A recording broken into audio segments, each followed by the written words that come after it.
Hola, hoy hablaremos de las desapariciones forzadas. Según Lara Méndez Amaceli, en un documento electrónico publicado en 2024 en la revista Cielo, en el texto titulado Cuerpo ausente, el impacto de la desaparición forzada en México.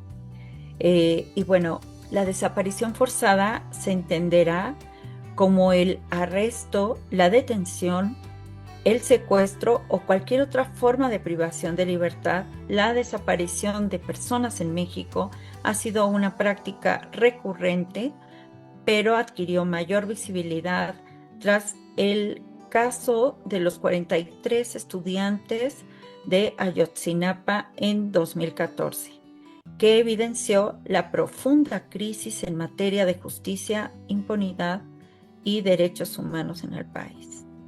Y bueno, pues eh, eso es como una introducción. Me gustaría que pues comentaran. Yo creo que es una situación más crítica en la parte emocional.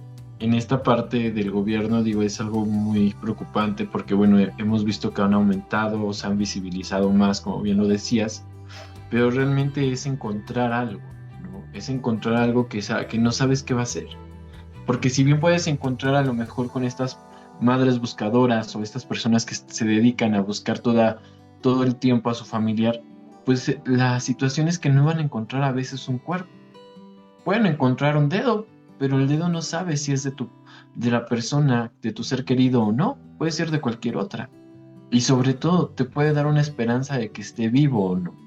Y entonces esto va generando a nivel emocional una fractura a nivel psíquico, porque entonces es como no poder vivir un duelo, porque en un duelo pues hay una pérdida de algo, hay una muerte, hay algo que perdiste, pero en una desaparición forzada simplemente hay algo inconcluso, algo que no vas a saber qué va a pasar ni sabes si está, porque a lo mejor podemos decir, bueno, es que lo pueden dar por muerto, pero imagínate años después que aparezca vivo, la culpa de la persona por haber dejado de buscar, por no haber luchado por encontrarlo a su familiar o a la persona que perdió. Entonces no podemos vivir un duelo, porque sería entonces arriesgarnos muchas veces a cometer algo que a lo mejor todavía no pasa. Y entonces nos quedamos en el limbo, porque igual podemos vivir un duelo y a lo mejor sí encontramos en alguna fosa clandestina los cuerpos, los restos, y entonces sí ya se puede despedir. Pero la importancia aquí es qué pasa con el cuerpo, ¿no? ¿Qué pasa con esa desaparición de ese cuerpo o de esa persona que es tan necesaria para cerrar ciertos ciclos emocionales y sobre todo que sigue siendo como en esa fractura, como en esa parte que dirían por ahí, en esa búsqueda eterna, ¿no? Recuerdo mucho el caso de hace ya varios años de uno de los dueños de unas de las empresas de estas tiendas deportivas que secuestraron a su hijo y que todo el tiempo que vivió secuestrado, pues él decía que dormía en el sillón esperando a que su hijo regresara, pero la realidad es que nunca regresó y cuando regresó, regresó muerto. Entonces no podemos adelantarnos y entonces nos quedamos como en esa incógnita, ¿no? Pero bueno, no sé, chicas, yo por el momento me quedo aquí. Sí, bueno, hablando de esto, el concepto del cuerpo ausente eh, habla de que el cuerpo es fundamental para la expresión, identidad y diferenciación social y ha sido interpretado por diversos pensadores. Según Mauss, es el primer instrumento de expresión e identificación social, moldeando por tradiciones y costumbres. Purcell lo ve como el medio de percepción y experiencia, igualmente como la referencia y el objeto. Y Barreiro sostiene que el cuerpo es un medio de expresión restringido, mediado por la cultura y la presión social. Le Breton afirma que el cuerpo es una construcción simbólica formada por aprendizajes culturales, familiares y mediáticos, que conecta al individuo con su entorno social, cultural e histórico. De tal manera que estamos hablando de que ante la pérdida de alguien, pero bueno, hablando de una desaparición forzada de ese cuerpo, ¿no? Efectivamente, como bien lo decía David, o sea, hay una no conclusión del duelo, ¿no? Por algo hay un ritual cuando hay una pérdida de esta naturaleza, ¿no? Y es como precisamente para asimilar que esa persona ya no está con nosotros y es parte de concluir un duelo. Entonces, al no tener el cuerpo, es muy difícil que efectivamente eso suceda. Y bueno, Ahí a mí justo me gustaría aportar, ¿no?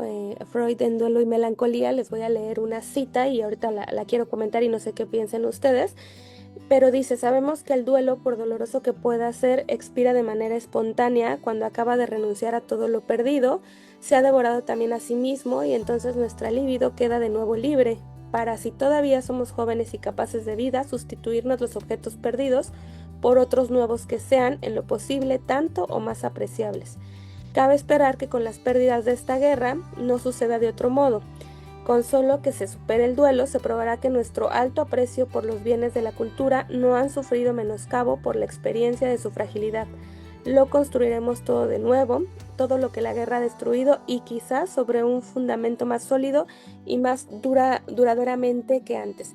Y bueno, evidentemente acá Freud hablaba en su contexto, en la guerra y demás, pero esta cita me gustó mucho porque precisamente es parte de lo que están hablando ustedes, ¿no? Uno piensa que el duelo se elabora a partir de ver, en este caso hablando de un duelo por fallecimiento, pues el cuerpo de la persona y entonces ahí es donde empieza a haber muchos movimientos, los rituales y demás, pero precisamente acá, como bien lo mencionaron ustedes, pues no hay un cuerpo. Hay la idea de que hay una ausencia, ¿no? Y entonces, pues precisamente aquí es donde se juega toda esta cuestión de lo voy a volver a ver, no lo voy a ver, tengo que buscarlo, cómo elaborar esto, porque justamente eso es a donde quiero llegar, cómo elaborar una pérdida de algo que no se ha visto de manera tangible como una pérdida. Y me gusta esto último que menciona Freud sobre la reconstrucción. Ellos hablaban en ese momento de la guerra, pero creo que socialmente ahora estamos viviendo diferentes situaciones muy similares a una guerra.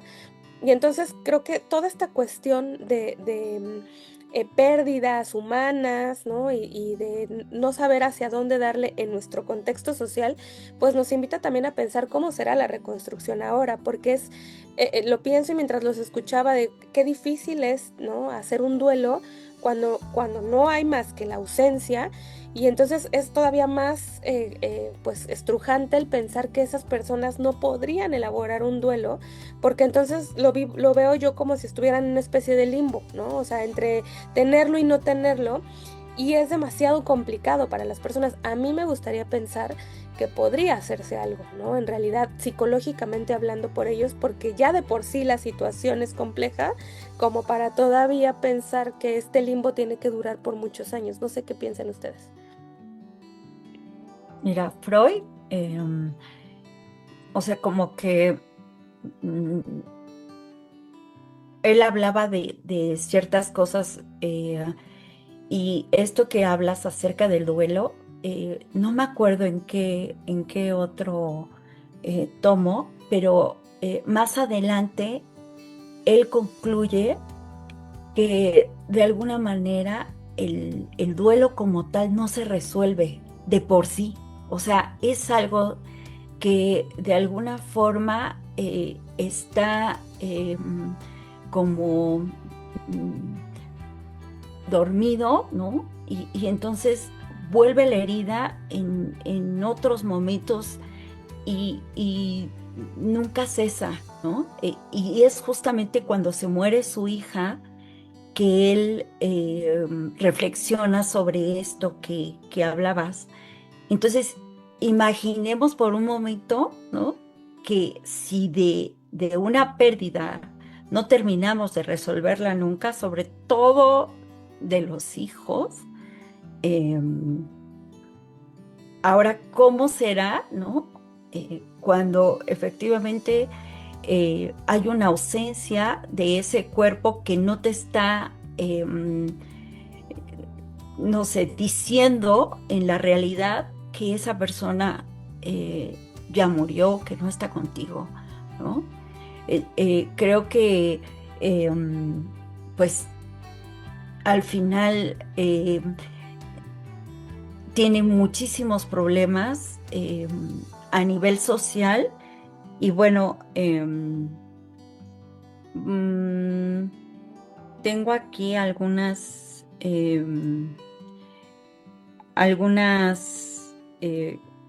como problemas que se suscitan y bueno, estaba buscándolos pero no los encuentro. Em, y bueno, estaba viendo bueno, pero síganle porque creo que no lo tengo acá de momento. Pero bueno, son de alguna forma todo lo que incluye este problema, ¿no? Esta situación. A ver, síganle para que les comente. Sí, son muchas cosas, Lau, bien lo comentas, ¿no? La herida psíquica que queda del que se queda, porque es algo muy complejo, ¿no? Cuando alguien desaparece, pues no es solo el cuerpo lo que se pierde en una familia, ¿no? Se pierde el sentido de la vida.